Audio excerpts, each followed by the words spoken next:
పరిశుద్ధ గ్రంథంలో కొన్ని మాటలు మీతో పంచుకోవాలని ఆశపడుతున్నాను. యెషయా గ్రంథం 58వ అధ్యాయం 11వ వచనాన్ని చదువుకుందాం. యెషయా గ్రంథం 58 11వ వచనాన్ని చదువుకుందాం. యెహోవా నిన్ను నిత్యము నడిపించును, క్షేమకాలమున ఆయన నిన్ను తృప్తిపరచి నీ ఎముకలను బలపరచును. నీవు నీరు కట్టిన తోటవలే ఎప్పుడును ఉబ్బుకుచున్న నీటి ఊటవలే నీవు ఉండెదవు. ఇక్కడ చాలా విలువైన మాటలు మనం చూస్తాం. నడిపిస్తాను, తృప్తిపరుస్తాను, ఎముకలను బలపరుస్తాను, నీరు కట్టిన తోటవలే ఎప్పుడు ఉబ్బుకుచున్న నీటి బుగ్గవలే ఉందువు నువ్వు అని ఇక్కడ ఒక చక్కటి మాటను మనం చదువుకున్నాం. దేవుడు చెప్తున్నాడు, నిన్ను నేను నడిపిస్తా, తృప్తిపరుస్తా,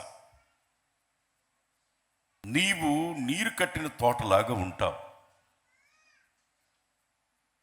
నీరు కట్టిన తోటలాగా ఉంటావు. నిన్ను నేను నడిపిస్తా. దేవుడు నడిపించే ప్రతి వ్యక్తి తృప్తిగా బ్రతుకుతాడు. ఎవరు దేవుడు నడిపిస్తాడో వాళ్ళు తృప్తిగా ఉంటారు. దేవుడు నడిపింపులో లేని వారు తృప్తి లేని బ్రతుకుతో బ్రతుకుతారు. నడిపింపులో ఉన్నవారు తృప్తిగా ఉంటారు. ఉన్నా లేకపోయినా, అన్నం ఉన్నా లేకపోయినా, బట్ట ఉన్నా లేకపోయినా, సమృద్ధిగా ఉన్నా లేకపోయినా, కలిమి అయినా లేమి అయినా, ఉన్నా లేకున్నా తృప్తికరమైన జీవితాన్ని జీవిస్తారు. ఎవరు? దేవుడు నడిపించే వ్యక్తులు. దేవుడు చెప్తున్నాడు, ఈరోజు మిమ్మల్ని నేను నడిపిస్తా, తృప్తిపరుస్తా. తృప్తి లేకే కొంతమంది జీవితాలలో చాలా నష్టాలు తెచ్చిపెట్టుకుంటున్నారు. నడిపింపుకి విరోధంగా, దేవుని యొక్క నడిపింపుకి విరోధంగా ప్రవర్తించి తృప్తి లేని బ్రతుకుతో బ్రతుకుతూ నెక్స్ట్ ఎముకలు బలపడాల్సింది పోయి బలహీనం అయిపోతుంది కొంతమందికి. ఎందుకు బలహీనం అవుతున్నాయంటే, ఎముకలు ఎందుకు బలహీనం అవుతున్నాయంటే తృప్తి లేదు. ఏం లేదు? చెప్పండి, ఏం లేదు? నడిపింపు లేదు. నడిపింపు ఎప్పుడైతే నడిపింపులో లేవో తృప్తి ఉండదు. ఎప్పుడైతే తృప్తి ఉండదో ఎముకలు బలపడాల్సింది పోయి బలహీనంగా తయారవుతాయి. శరీరం క్షీణిస్తుంది.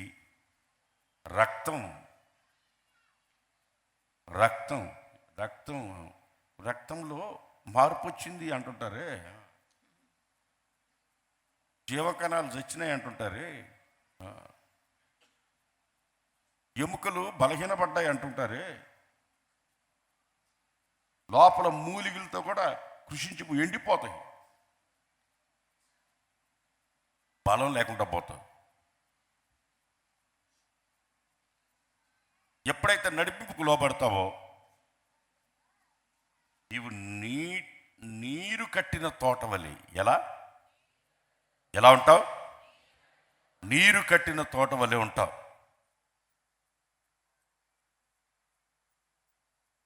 నీరు కట్టిన తోట వలె ఉంటావు. నీరు కట్టిన తోట ఎలా ఉంటుంది అసలు?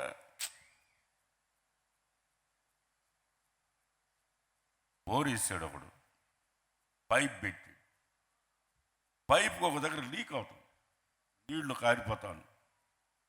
పొలమంతా ఒక రకంగా ఉంది, ఆ నీళ్లు కారే దగ్గర చెట్లు మాత్రం వాటికంటే ఎత్తుగా ఎదుగున్నాయి. ఎందుకంటే అక్కడ నీళ్లు సమృద్ధిగా పారుతున్నాయి. నీళ్ళు ఎక్కడైతే సమృద్ధిగా పారుతున్నాయో అక్కడ అది ఎంత పచ్చగా, తోట పచ్చగా ఉంది.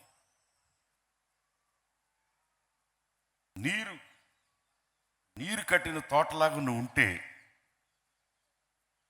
నీవు పచ్చగా ఉంటావు. ఒలివ మొక్కలాగా. ఎలా ఉంటావు చెప్పాలి? ఎలా ఉంటావు? పచ్చగా ఉంటావు. పచ్చగా ఉండటమే కాదు, నువ్వు పుష్పిస్తావు, ఫలాలిస్తావు.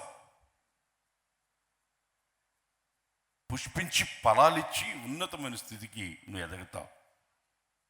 ఎప్పుడు నీరు కట్టిన తోటలాగా ఉంటే, నీరు లేకపోతే ఎండిపోతుంది.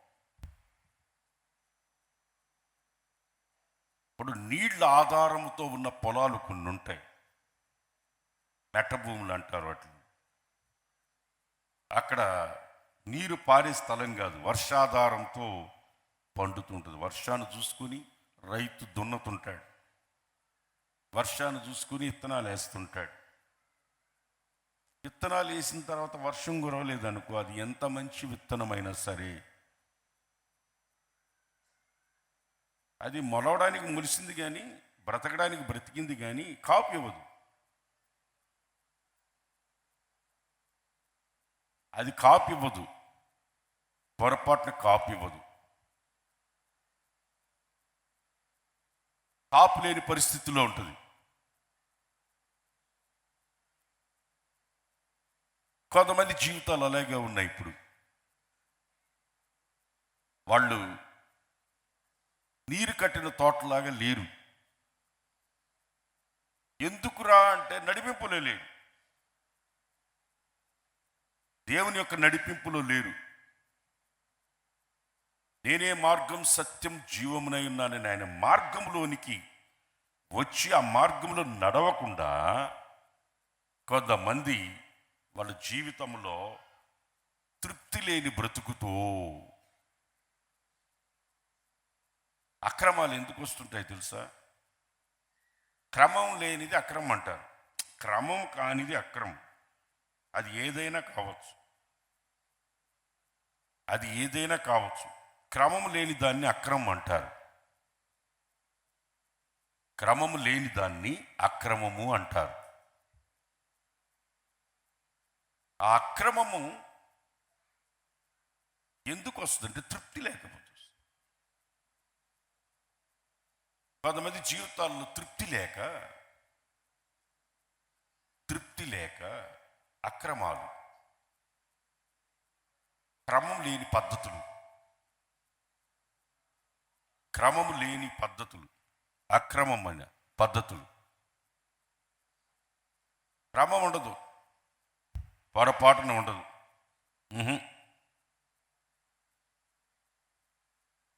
అందుకని చెప్తున్నాడు ఇక్కడ,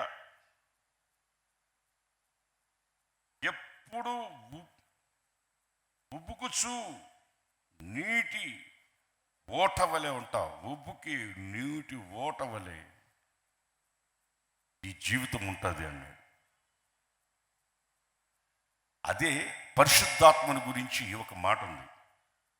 పరిశుద్ధాత్మని గురించి ఏముందంటే, విశ్వసించు వాని కడుపులో నుండి జీవ జల నదులు నదితే చెప్పాలి.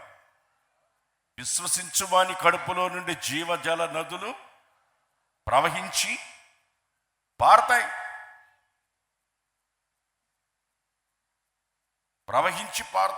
విశ్వసించు వాని కడుపులో నుండి జీవ జల నదులు ప్రవహించి పారుతాయి అన్నాడు. బొబ్బగతాయి. తోట నీరు కట్టిన తోటలాగా అన్నాడు. అదే యెషయా గ్రంథంలో 5వ అధ్యాయం 1వ వచనంలో 5వ అధ్యాయం 1వ వచనములో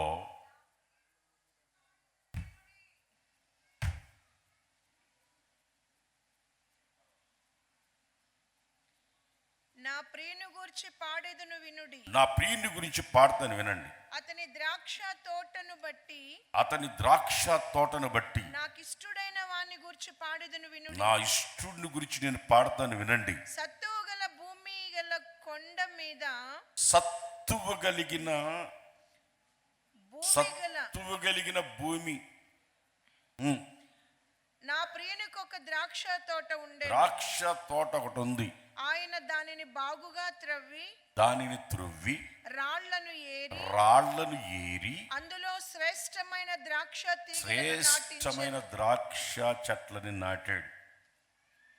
దానికి ఒక కంచి ఉంది. దాంట్లో ఉన్న రాళ్ళని తీసి పడేశాడు. కంచె కలిగిన ఒక తోటలాగా ఉంది అది. కంచె కలిగిన తోట. కంచె కలిగిన తోట. ఏం తోట? కంచెగల తోట. ఏంటి చెప్పండి? కంచె కలిగిన తోట. ఆ తోటకి యజమానుడు ఉన్నాడు. ఆ తోటకి పనివాడున్నాడు.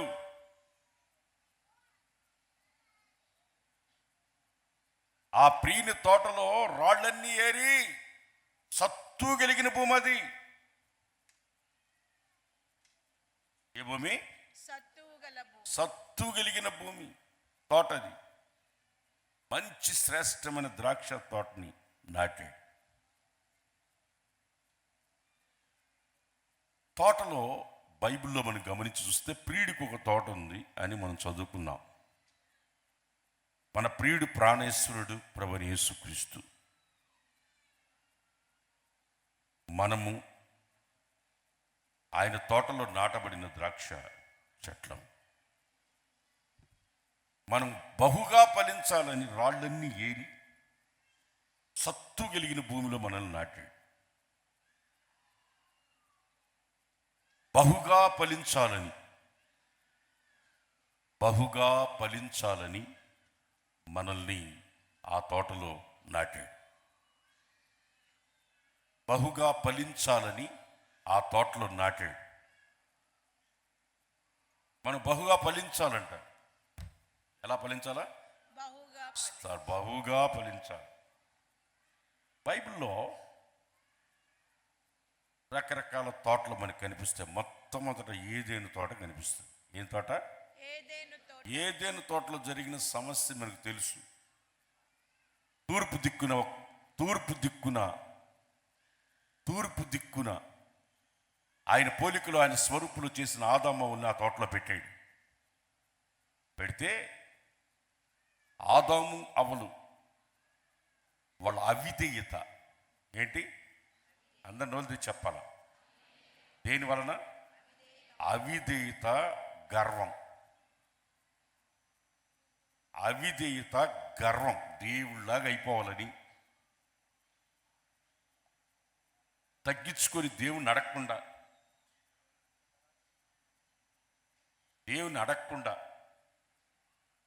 తగ్గించుకొని దేవుని అడగకుండా అవిధేయుడు.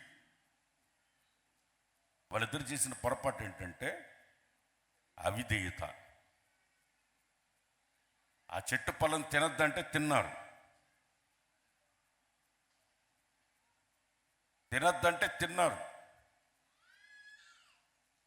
నడిపింపులో లేరు. మన ఓలవాక్యం ఏంది? నడిపింపులో లేరు. ప్రతి చల్లపూట దేవునితో నడిచేవాళ్ళు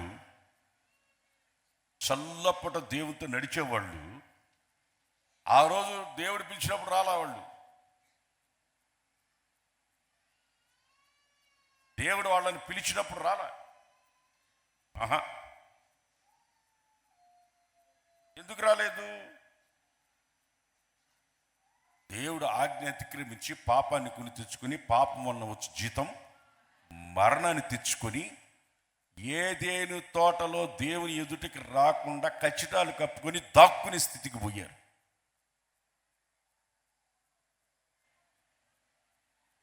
కచ్చిటాలు కప్పుకొని దాక్కునేదానికి వెళ్ళారు. దాక్కుడానికి వెళ్ళిపోయారు.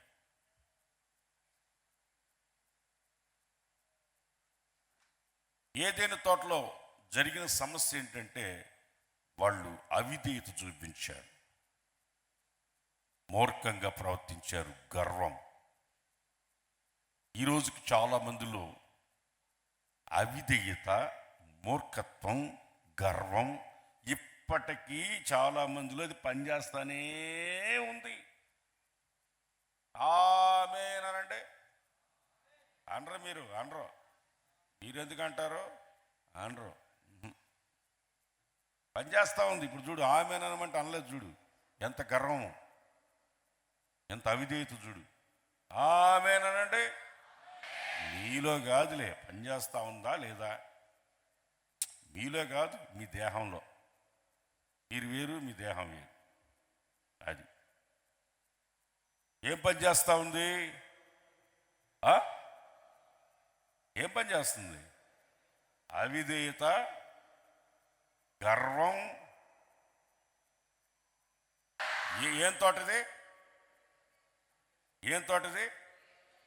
ఏదైనా తోటలో ఉన్న అనుభవం ఏంటి? అవిధేయత, గర్వం. ఈ రెండు ఉన్నాయి కాబట్టే ఆ తోటలోంచి బయటికి తిరిమేశాడు. ఈ రావట్లేదు, ఈ రెండు రావట్లేదు. చూడు, అవిధేయత. బాగానండి, అవిధేయత చెప్పాలి మీరు. అవిధేయత, గర్వం. ఈ రెండుటి వలన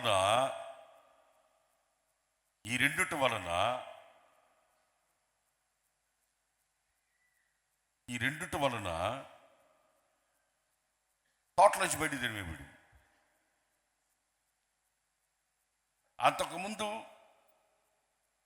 అంతకుముందు నోటితో అందుకునేవాడు, నోటితో అందుకునేవాడు, కోసుకోవడం కూడా.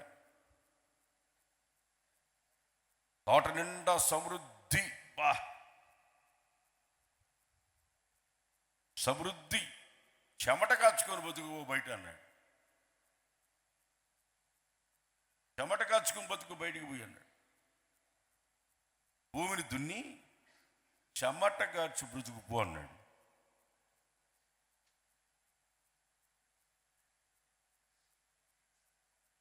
చక్కటి సమృద్ధిగా ఉన్న ఆ తోట అప్పుడు భూమిలో ఉండి ఆవిరిచ్చి ఆ తోటను తడిపేది. వర్షాలు లేవు అప్పుడు, ఆ తోటకి వర్షాలు లేవు. భూమిలో నుండి ఆవిరిచ్చి ఆ పొలాన్ని తడిపేది. అర్థం కాల? ఆ తోటలో వాళ్ళు చేసిన పొరపాటు ఏంటంటే అవిధేయతే. ఇప్పుడు మీరు ఆయన మార్గములో నుంచి పక్కకి వెళితే అవిధేయులు అవుతారు. తోటలోంచి బయటికి తెరివేసినట్టు మీరు కూడా తోటలో బయటికి వెళ్ళిపోవాల్సి వస్తుంది. అది అవిధేయత, గర్వమే, అహంకారం, విధేయత లేని స్థితి. అదే మీ జీవితాలకు నష్టాన్ని తెచ్చిపెడతాయి. అదే మీ జీవితాలకు నష్టాన్ని తెచ్చిపెడుతుంది. అర్థమవుతుందా? రెండవ తోట ఉంది. రెండవ తోట అదేంటది? రెండవ తోట సుమారు మనకు 3 తోటలు కనిపిస్తాయి. ఈ రెండవ తోట ఏంటంటే గెస్తమనే తోట. ఏం తోట? గట్టిగా చెప్పాలి, నోలు తెచ్చి. గెస్తమనే తోటలో యేసు ప్రభు ప్రార్థనా జీవితం కనిపిస్తుంది. మీరు ప్రార్థన చేయలేరా? ఆయన చెమటను రక్తముగా కారునంతగా ఆ గెస్తమనే తోటలో ఆయన ప్రార్థన చేస్తున్నాడు. గెస్తమనే తోటలో ప్రార్థన చేస్తున్నాడు. శిష్యులకు చెప్తున్నాడు, మేలుకోండి, మెలకువగా ఉండండి, ప్రార్థన చేయండి, మెలకువగా ఉండండి, ప్రార్థన చేయండి అంటున్నాడు. మెలకువగా ఉండి ప్రార్థన చేయండి అంటే వాళ్ళు నిద్రపోతున్నారు. నిద్రపోవడానికి కారణం యేసయ్య మాటలు. వాళ్ళు ఆయన చనిపోతే మన పరిస్థితి ఏంటి అని ఆలోచించుకుంటున్నారు. తోటలోనే ఉన్నారు,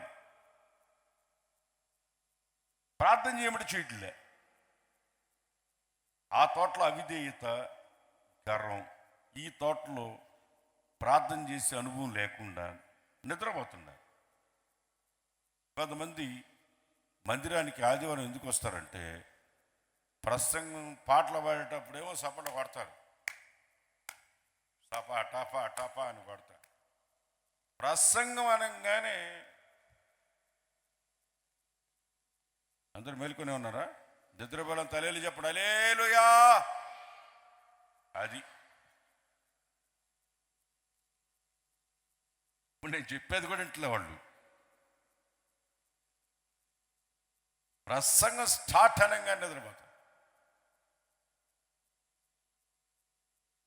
ప్రసంగం స్టార్ట్ అనగానే ఏం చేస్తారు చెప్పండి? నిద్రపోతారు. వాక్యానికి మనసు పెట్టరు, ప్రార్థన అంటే మోకరించరు, ప్రార్థన అనుభవం లేదు వాళ్ళకి. ఎలాగ వాళ్ళు నీరు కట్టిన తోటలాగా నీళ్లు ఉబ్బుకు జీవపు ఓటలు వాళ్ళలో నుంచి ఎలా వస్తాయి ప్రార్థన అనుభవం లేకపోతే?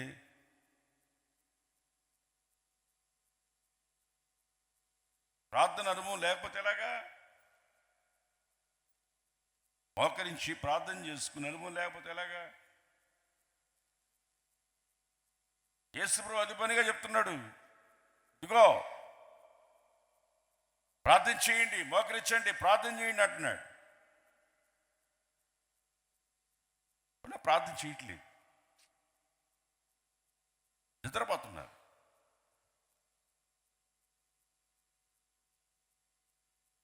ఇక్కడ నీరు కట్టిన తోటలాగా నువ్వు ఉండాలంటే నీకు ప్రార్థనా జీవితం ఖచ్చితంగా అవసరం. దేవునికి స్తోత్రం కలుగును గాక, దేవునికి స్తోత్రం కలుగును గాక, దేవునికి స్తోత్రం కలుగును గాక, దేవునికి స్తోత్రం కలుగును గాక.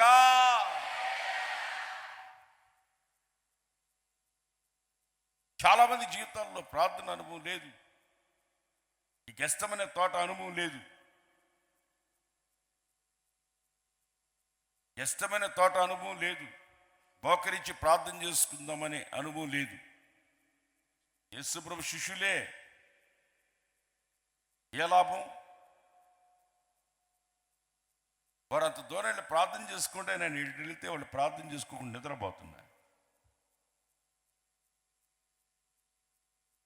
నిద్రపోతున్నారు. అప్పుడు వాళ్ళకి ఎలా బలం వస్తుంది, ఎలా ధైర్యం వస్తుంది, ఎలా దేవుని సన్నిధిలో ఎదగలరు? ఆయన పట్టుకోగానే వీళ్ళు చల్లా చెదరైపోయారు, ప్రాణభయపుతో రూలు అవి తలుపేసుకుని ఉన్నారు. కారణం వాళ్ళకి ప్రార్థన అనుభవం లేదు. స్వయంగా ఆయన తీసుకెళ్ళి వాళ్ళని ప్రార్థనలో ఉండమంటే ఉంటలే, తీసుకెళ్ళి ప్రార్థనలో ఉండండి, మీరు ప్రార్థనలో ఉండండి అంటే ప్రార్థనలో ఉంటలే. ఈరోజు చాలామంది, ఈరోజు మనం చర్చికి చాలామంది వస్తున్నారు, ఆదివారం వస్తారు, ఏదన్నా ఒకరోజు ప్రార్థన పెట్టుకున్నప్పుడు రాదు. రేపు ప్రార్థనా వీరుల, చెప్పండి ఏంటిది? ప్రార్థనా వీరుల సమావేశం. మీరందరూ ప్రార్థనా వీరులై ఉండాలా. గట్టిగా చెప్పండి హల్లెలూయా. కరెక్ట్గా ఈ నెల 8వ తారీఖు యేసన్న గారు ప్రభునందు నిద్రించిన రోజు. 12 సంవత్సరాలు పూర్తి. రేపు బైబిల్ ట్రైనింగ్ జరుగుతూ ఉన్నాయి. ఇక్కడ 7వ తారీఖు వెళ్తాను, 9వ తారీఖు 2 క్లాసులు ఉన్నాయి, నాకు వెళ్ళాలా. ప్రార్థనా జీవితం లేకపోతే మనకు చాలా నష్టం, చాలా నష్టం. కొంతమంది మాట్లాడడానికి వస్తారు. నేను ఊరు తిరిగి వస్తే కొంతమంది వస్తారు, నా రూమ్లో కూర్చుంటారు, గంటల మాట్లాడుతుంటారు. వాళ్ళు వెళితే పడుకోవాలని నాకే కూర్చుంటే కూడా నిద్ర వస్తుంటుంది. అప్పుడు కూర్చొని కూడా నిద్రపోతుంటా, కొన్నిసార్లు కళ్ళు మూస్తుండన్నా నిద్ర వస్తుందన్న అంటుంటా. అయ్యేం కుదరదు, నాతో మాట్లాడాల్సిందే అంట.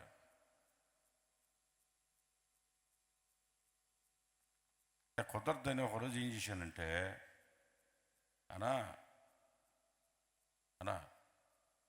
కొంచెం ప్రార్థన చేసుకుందాం రా అని చెప్పి వీడికి తీసుకొచ్చిన. అర్జెంట్ పని ఉంది అన్నాడు. ఏముందంట? ఎప్పుడా? ఇప్పుడు ఆయన వచ్చినప్పుడల్లా నేను ప్రార్థన అంటున్నా. ఇప్పుడు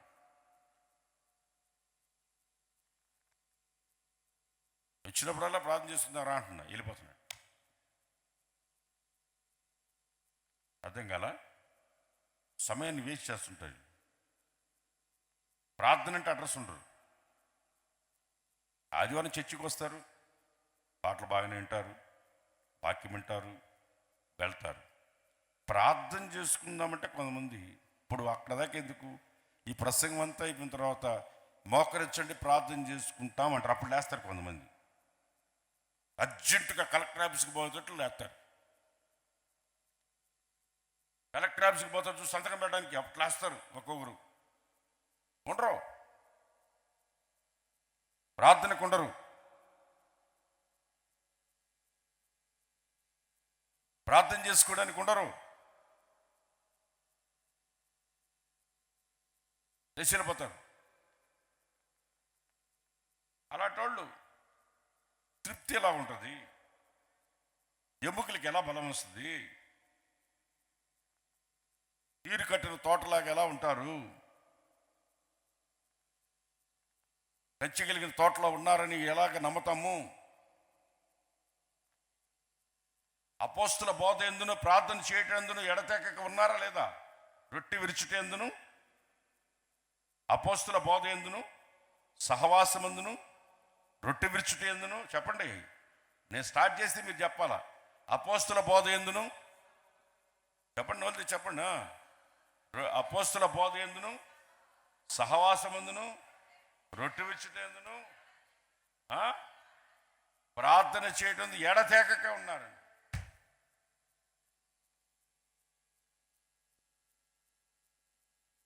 ప్రార్థన లేదు చాలా మందికి. అందుకే దేవుడు చెప్తున్నాడు, నువ్వు గెస్తమనే తోట అనే అనుభవంలోకి రావాలా, ప్రార్థన జీవితం నీకు అవసరం. నువ్వు ఎప్పుడైతే ప్రార్థన జీవితం నీకు ఉంటుందో, ఎప్పుడైతే ప్రార్థనకి చోటిస్తావో, ఎప్పుడైతే ప్రార్థనకి లోబడతావో, ఎప్పుడైతే ప్రార్థన చేసుకుంటావో, ఎప్పుడైతే ప్రార్థనకి విధేయత చూపిస్తావో, ప్రార్థనకు లోబడతావో,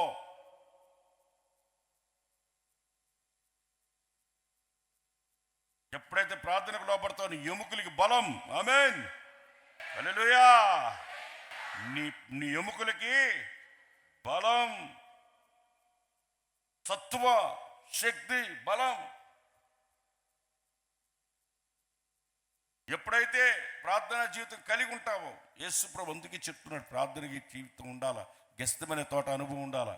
యేసుప్రభు పగలంతా గెస్తమనే తోటకి వెళ్ళి రాత్రి అంతా గెస్తమనే తోటలో ఉండి పగలంతా సేవ చేశాడు. చాలా మందికి ప్రార్థన జీవితం లేదు.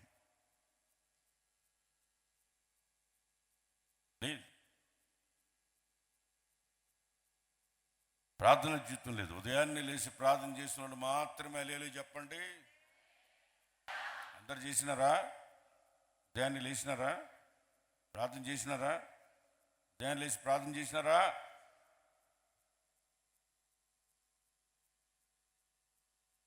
ఇష్టమైన తోట అనుభవం ఉండాలి మనం. ప్రార్థన జీవితం ఉండాలి. యేసు ప్రభువును సిలువేసిన దగ్గర ఒక తోట ఉంది. యేసు ప్రభువును సిలువ వేసిన దగ్గర ఒక తోట ఉంది, గొప్పది, గొప్పవానిది ఆ తోట. ఆ తోట యేసు ప్రభు మరణించిన తర్వాత ముందే ప్రవచనం ఉంది. ధనవంతుని సమాధిలో పెట్టబడుతుందని ప్రవచనం ఉంది. ఆ ప్రవచన నెరవేర్పు కొరకు ఆ తోటలో నేను పోయి చూసి వచ్చా. ఆ తోట నేను చూసి వచ్చాను. గెస్తమనే తోట, గెస్తమనే కొండ, ఆ గొలుగొత అనే కొండ అక్కడ ఉంటుంది. దాని పక్కనే ఆ తోట ఉంటుంది. మీరు కూడా ఎరుసలేం వెళ్ళారు? ఎరుసలేం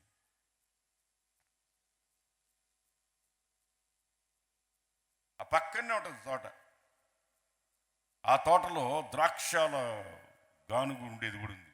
పెద్ద బావిలాగా ఉంది. దాంట్లో మెట్లు వేసుకుని లోపలికి దిగాల. 3 అరలుగా ఉంది అది. తండ్రి కుమార పరిశుద్ధాత్మలాగా 3 అరలుగా ఉంటుంది ఆ సమాధి తోట. ఆ తోటలో యేసు ప్రభుని పెట్టారు. ఆ తోట అనుభవం ఏంటో తెలుసా? 3వ దినమున తిరిగి లేచాడు ప్రభువైన యేసుక్రీస్తు. సమాధిలో నుండి తిరిగి లేచిన సజీవుడు ఆయన. ఆయన ఇక్కడ లేడు, చెప్పినట్టే లేచాడు. ఆమేన్. ఆయన తోటలో సమాధిలో లేడు. ప్రపంచంలో ఎక్కడికి వెళ్ళినా కానీ సమాధులు ఉన్నాయి, అందంగా అలంకరించబడి ఉన్నాయి. ఖాళీ సమాధి మన ప్రభువైన యేసుక్రీస్తుదే. చేతుల తల్లిలు చెప్పండి గట్టిగా, హుషారుగా చెప్పండి, సంతోషంగా చెప్పండి. హల్లెలూయా.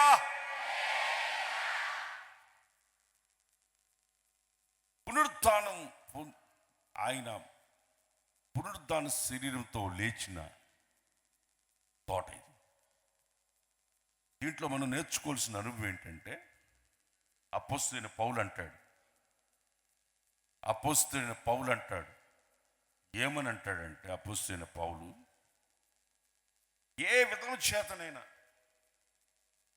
నేను ఆయన మృతులలోంచి లేచిన పునరుద్ధాన బలమును నేను పొందుకొనవలనని ఆయన మిగిలిచిన శ్రమలు నేను అనుభవిస్తున్నానంటాడు.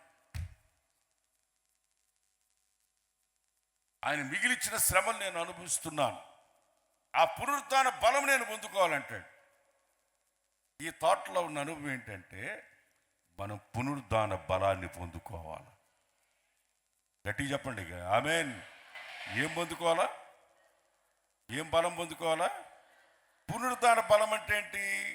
పరిశుద్ధాత్మ అనుభవమే. రోమపత్రిక 8వ అధ్యాయంలో, క్రీస్తు యేసుని మృతుల్లోంచి లేపిన ఆత్మ మీలో నివసించిన ఎడల చావునకు లోనకు ఈ శరీరమును కూడా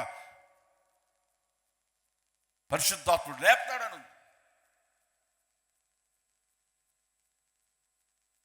ఆ పరిశుద్ధాత్మ మనలో ఉంటే నిశ్చయంగా మనం కూడా లేస్తాం. ఆ పునరుద్ధాన బలాన్ని మనం పొందుకోవాలి. జీవపు ఓటలాగా, ఎప్పుడు ఉబుకు జీవపు కలిగిన ఓటలాగా ఆయన నడిపింపులో నడిపించబడుతూ తృప్తి కలిగిన జీవితం జీవిస్తూ ఎముకలకి సత్తవ కలిగిన ప్రార్థన జీవితం కలిగి ఉండి, ఇదిగో పరిశుద్ధాత్మ అనుభవం కలిగి ఉంటే, ఈ కడుపులో నుండి జీవజల నదులు ప్రవహిస్తూ ఉంటే ఎప్పుడు పచ్చగా ఉంటా. ఆ పరిశుద్ధాత్ముడి మీలో ఉంటే ఎప్పుడు జీవజల ఓటలు నీలో నుంచి ప్రవహించి పారున్నట్లుగా ఆనందిస్తూ గంతులు వేస్తూ పరవశిస్తూ. ఆమేన్, ఆమేన్, హల్లెలూయా, హల్లెలూయా, హల్లెలూయా. జీవజల ఓటల మనలోంచి ప్రవహించి పారినట్లుగా మనం ఉండాలి. తన ప్రియురాలు గురించి ఒక మాట ఉంది బైబిల్లో, మూత వేయబడిన జలకోపం అంటాడు. మూత వేయబడిన జలకోపం అంటాడు. జీవజల ఓటలు ప్రవహించటం ఒక అనుభవం అయితే, మూత వేయబడిన చెత్తా చెదారం దాంట్లో పడకుండా ఉపయోగపడేటట్లుగా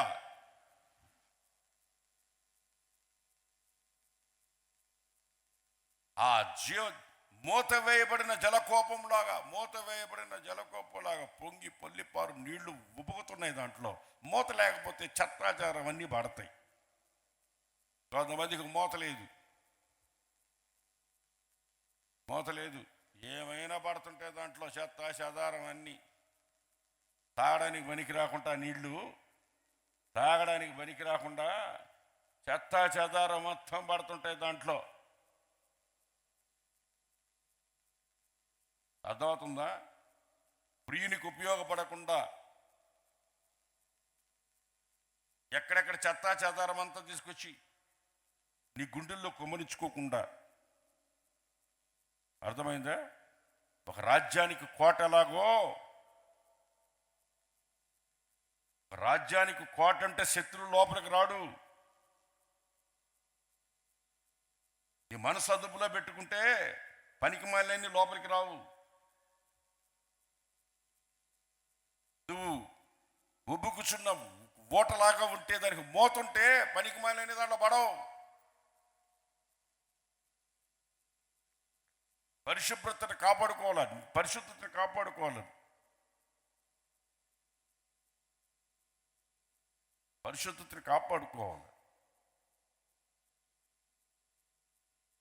గర్వంతో అహంకారంతో ఒక తోటలోంచి బయటికి తగ్గిపడ్డాను. నిద్రపోయి సాతానికి చోటిచ్చాడు. సాతాను వచ్చి జల్లిడియాల్సి వచ్చింది. ప్రార్థన జీవితం ఉంటే సాతాన్ని జయిస్తాం కదా. ఇష్టమైన తోట అనుభవం మీకు లేకపోతే, ప్రార్థన అనుభవం లేకపోతే నష్టం తెచ్చిపెట్టుకుంటారు. మూడవది, పునరుద్ధాన బలం పొందుకో. పరిశుద్ధాత్మ అనుభవాన్ని పొందుకోవాలా? మోత వేయబడిన జలకోపంలాగా ఉండాలి.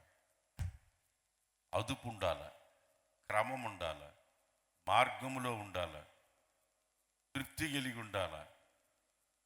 తృప్తి లేకపోతే మోతలేని బతకాల్సి వస్తుంది. అర్థమైన వాళ్ళకి అర్థమవుతుంది, అర్థం కాని వాళ్ళకి అర్థం కాదు. నేను చెప్పేది అర్థమయ్యే వాళ్ళకి మాత్రమే అర్థం అవుతుంది, అందరికి అర్థం కాదు.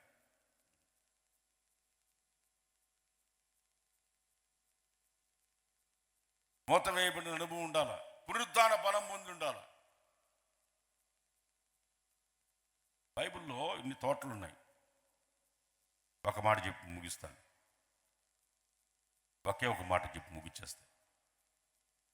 ఏదైనా తోటలో నుంచి ఆ చెట్టు ఫలములు తిననీయకుండా ఆదామవును దేవుడు తరిమేశాడు. ఏదేను తోటలో నుంచి ఆదామవ్వల్ని బయటికి తరిమేశాడు. ఆ తోటలో నుంచి ఇదిగో సంఘం అనే తోట, సత్తువు కలిగిన తోట, కంచె వేయబడిన తోట, రాళ్ళేరేసిన తోట, జలములు ప్రవహిస్తున్న తోట, పుష్పించుచున్న తోట, ఫలాలున్న తోట. దేవుడి తోటలోకి పిలిచి ఆ తోటలోంచి తినకుండా తరిమేశాడు. ఈ తోటలోకి పిలిచి ఇదిగో నా శరీరం, ఇదిగో నా రక్తం, ఇది తినండి అంటున్నాడు. ఆ తోటలో తినకుండా తరిమేశాడు, ఇట్లా తినమని పిలుస్తున్నాడు. ఇది తిని తాగువాడు నిత్య జీవం గలవాడు, వాడు మరణమును రుచి చూడడు. ఇది తిని తాగువాడు మరణమును రుచి చూడడు. నిశ్చయంగా చెప్తున్నాను, మరణమును రుచి చూడ్డా అన్నాడు. దీన్ని తిని తాగండి, నిత్య జీవం కలిగి ఉండండి అంటున్నాడు. ఆ తోటలోంచి తరిమేశాడు, ఈ తోటలోకి పిలుస్తున్నాడు, రండి. యోగ్యత ఒకటే, యోగ్యత అంటే మారుమనసు పొంది బాప్తిసం పొందిన వాడు ప్రతి ఒక్కడు ప్రభువులో పాలు పప్పులు పొందవచ్చు. ఈ అవకాశాన్ని మీరు దుర్వినియోగం చేసుకుంటే ప్రభువులో పాలు పంపులు పొందండి. ఆ తోటలోంచి తరిమేశాడు, ఈ తోటలోకి పిలిచి మరీ ఇస్తున్నాడు. ఈ మార్గంలోకి రండి, తృప్తి కలిగిన ఆహారం. అలనాడు మన్నా తిని మన్నైపోయారు, కానీ ఈ ఆహారం తిన్నవాడు మరణాన్ని రుచి చూడడు. మరణాన్ని రుచి చూడడు. దీన్ని తిని తాగువాడు నిత్య జీవం గలవాడు అన్నాడు. మరణమును రుచి చూడ్డు అన్నాడు అంతే. ఇది తిని తాగువాడు నిత్య జీవం గలవాడు, మరణాన్ని రుచి చూడ్డు అన్నాడు అంతే. మరణాన్ని రుచి చూడకుండా పునరుద్ధాన బలమును పొందుకొని, పరిశుద్ధాత్మ అభిషేకాన్ని పొందుకొని, ఈ మనము ఆ ప్రభువుతో కూడా ఆయన మిగిలిచిన శ్రమలు మనము అనుభవించి మన పునరుద్ధాన బలాన్ని పొందుకొని ప్రభువుని ఎదుర్కోబోయే రోజు సమీపిస్తూ ఉంది. ఇది తిని తాగండి నేను వచ్చే పర్యంతరం వరకు అన్నాడు. సంఘానికి ఒక నియమం పెట్టాడు. సంఘానికి ఒక నియమం పెట్టాడు. యేసేపు ఉన్న దగ్గర ఆహారం సమృద్ధిగా ఉంటుంది. ఆయన తోటలో సమృద్ధిగా ఆహారం ఉంటుంది. దీన్ని తిని తాగువాడు, ఇది నా రక్తం, ఇది నా శరీరం, దీన్ని తీసుకున్నప్పుడల్లా నా మరణ పునరుద్ధానాలు జ్ఞాపకం చేసుకోండి అన్నాడు. దీన్ని తీసుకున్నవాడు నిత్య జీవం గలవాడు అన్నాడు. మరణాన్ని రుచి చూడ్డు అన్నాడు. ఈ తోటలో ఉన్న నిన్ను దేవుడు చేతులు చాపు పిలుస్తున్నాడు ఆయన శరీరాన్ని, రక్తాన్ని భుజించమని. అయోగ్యంగా దీంట్లో పాలు పంపులు పొందకండి. అయోగ్యంగా పాలు పంపులు పొందకండి. ఆయన మార్గంలోకి వచ్చి తృప్తి కలిగిన జీవితాన్ని జీవించి ఎముకలకి సత్తవగలిగేటట్లుగా ఆయన శరీరాన్ని, ఆయన రక్తాన్ని మనం పానం చేసి ప్రార్థన అనుభవం కలిగి మనలో నుంచి ఉబ్బుకుచూ ఉన్న ఓట వలె పరిశుద్ధాత్ముడు మనలో పని చేస్తూ ఒక్కొక్కరు ఆత్మలో ఆనందిస్తూ పరవశిస్తూ ఆనందిస్తూ ఈ ప్రభు వల్ల పాల్పంపులు పొందాలి. ఈ ప్రభు వలలో పాల్పంపులు పొందే మనమందరం మరణమును రుచి చూడము, మరణాన్ని రుచి చూడము. పరిశుద్ధాత్మలు ఆనందిస్తూ ఆయన మిగిలిచిన శ్రమల్లో మనం పాలుపంపులు పొందుతూ ఆనందిస్తూ పరవశిస్తూ ఈ ప్రభువులలో పాలుపంపులు పొందవలసిందిగా నేను సేవకుడిగా మీకు చెప్తున్నాను. అయోగ్యంగా దీంట్లో పాలుపంపులు పొందం. ఈ తోటలో ఉన్న ఇదిగో ఆయన శరీరం, ఆయన రక్తాన్ని పానం చేసే మీరు పునరుద్ధాన బలమును ఎప్పుడైతే పొందుకుంటారో మీ కడుపులో నుంచి జీవజల నదులు ప్రవహిస్తాయి. ఎక్కడున్నాడు అక్కడే మోకరించని చెప్తా. పాటినట్టే కాడు. ఉన్నత ఉపదేశ అందరూ మోకరించండి. నిలువు మోకాళ్ళు అవ్వండి, నిలువు మోకాళ్ళు అవ్వండి. అందరూ నిలువు మోకాళ్ళు. కంచగల తోటలోనా నన్ను స్థిరపరచి నందునా కృప వెంబడి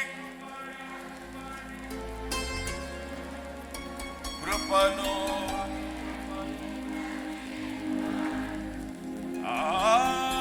కృప వెంబడి కృపలో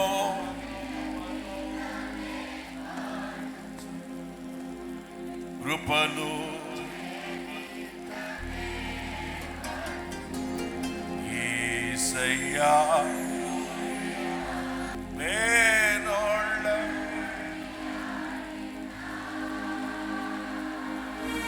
నాశలు కృప వెంబడి కృపలో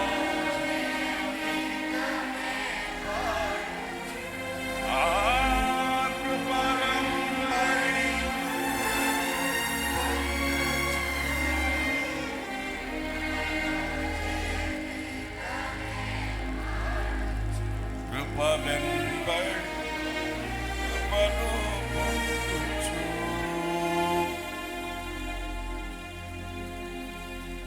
గర్వం, అవిధేయత నీలో ఉన్న ఓట లేకుండా చేసి నిన్ను ఎండిపోయేటట్లు చేస్తా. సూటిగా నీతోనే మాట్లాడాడు దేవుడు.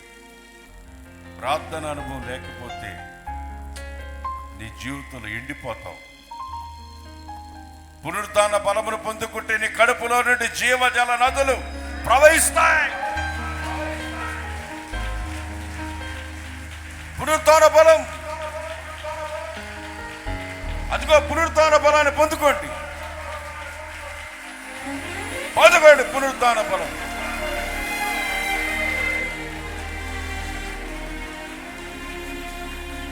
పునరుత్థాన బలం. అదిగో తోటలో నుంచి ఆదామును తరిమేశాడు, అవ్వను తరిమేశాడు. కానీ ఇదిగో సంఘం అనే తోటలోనికి నిన్ను నన్ను పిలిచి ఆయన శరీరాన్ని ఆయన రక్తాన్ని మనకిచ్చి ఇదిగో పునరుత్థాన బలాన్ని పొందుకోండి. నా మార్గంలో నడవండి, తృప్తి కలిగిన జీవితాన్ని జీవించండి, ఎముకలికి బలాన్ని ఇస్తా. నీరు కట్టిన తోట వలె నిన్ను చేస్తా. చిగురిస్తావు, పుష్పిస్తావు, ఫలిస్తావు.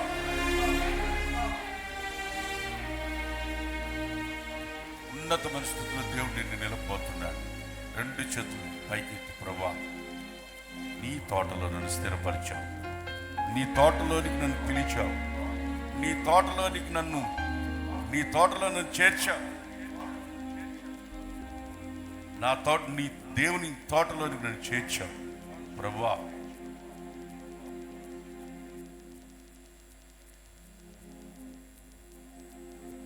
రెండు చేతులు ఎత్తి ఆయన సన్నిధిలో, ప్రభువా తృప్తి కలిగి బ్రతుకుతా, నీ మార్గంలో జీవిస్తా, నూతన బలాన్ని పరిశుద్ధాత్మ ద్వారా నేను పొందుకుంటా. నీరు కట్టిన తోట వలె నువ్వు సిలువ వేయబడి పునరుత్థాన బలమును పొందుకొని తిరిగి లేచిన తోట వలె పునరుత్థాన బలమును పొందుకొని సాక్షిగా జీవిస్తా. రెండు చేతులు పైకెత్తాను, సన్నిధిలో ప్రార్థన చేసుకుంటా. మా స్వరూపి పరిశుద్ధుడు అయిన మా దేవా, మీకు స్తోత్రం నాయన. గతించిన కాలమంతా మీరు మమ్మల్ని కాపాడి ఉన్నారు.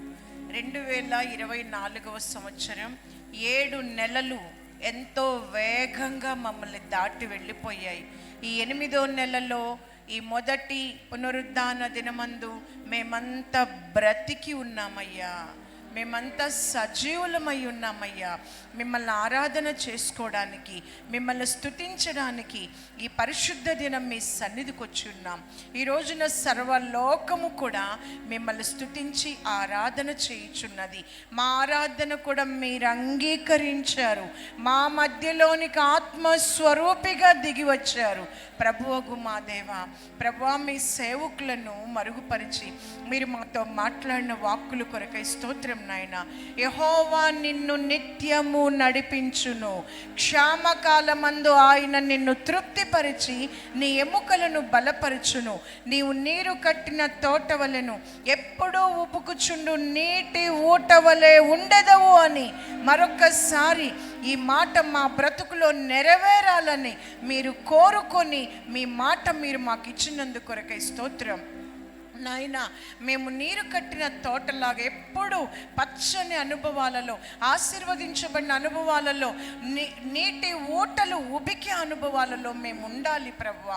అలాగూ ఉండాలంటే తండ్రి మరి ఏదైనా తోటలో ఉన్న అవిధేయతలు, మూర్ఖత్వం, గర్వం అనేవి మాలో ఎక్కడ కనపడకూడదని మీరు హెచ్చరించారు ప్రభువా. ఈ ఆరాధనలో పాలు పొందిన వారి అంతరంగ స్వభావాలు మీకు తెలుసు నాయన. ఎక్కడెక్కడ ఎవరెవరు ఏ విషయాలు గర్వపడుతున్నారు, అవిధేయతకు చోటిస్తున్నారు, మూర్ఖత్వానికి చోటిస్తున్నారు, వారి స్వభావాలు మార్చండి పరిశుద్ధాత్ముడా. ఒక్కొక్క ఒక్కొక్కరి అంతరంగ స్వభావాలలో ఒక పరివర్తన కలిగేటట్లుగా మీరు క్రియ చేయండి నాయన.